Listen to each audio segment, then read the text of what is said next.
Hello, everyone. I'm not sitting in a log cabin somewhere in Canada with the snow outside. That's entirely Dave Aldridge's technical expertise. I'm actually sitting in my study and miss the Hope community very much. This year, while we were in lockdown, our gardens were at their best. Daffodils and roses and tulips bloomed in our absence. So, why did we plant over 2,500 bulbs last week for next year when everything is still so restricted and uncertain? The answer is that we live in hope and we must live in hope. Not to have anything to look forward to will destroy us. Normally, as you know, on the 1st of December, we gather in front of the Gateway building and we fill the space around Taggart Avenue drinking mulled wine or hot chocolate when the Christmas lights are switched on. And what fun all that is. I look forward to it every year when our staff and students gather and sometimes their families join us. That sadly is not going to be possible this year for reasons we all know very well. So when I was asked whether we should have the lights put up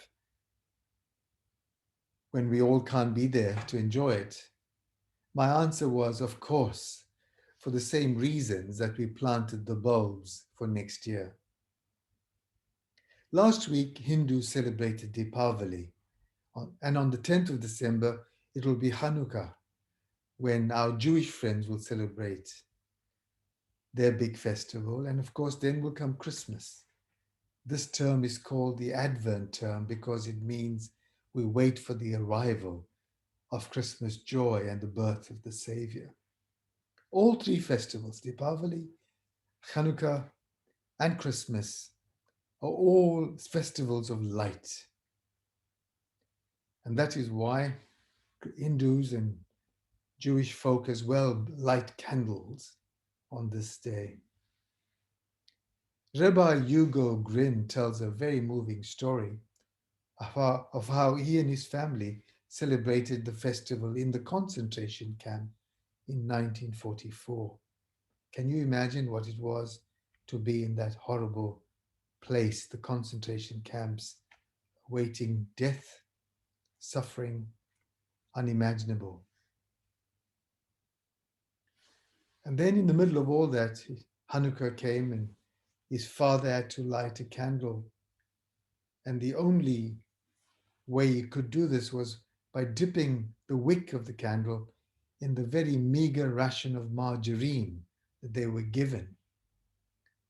And Rabbi Grin remembers objecting to his father and saying, "You know, we need all the food we can keep.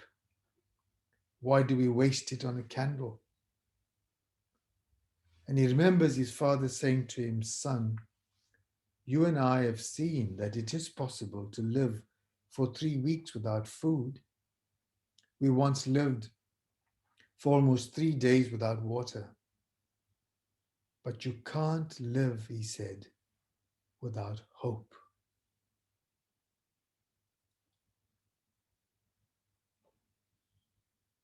And that is why, colleagues and friends, on this day we must switch on the lights. We have to proclaim hope, even though it's dark and uncertain. Christmas is coming. Let's switch on the lights.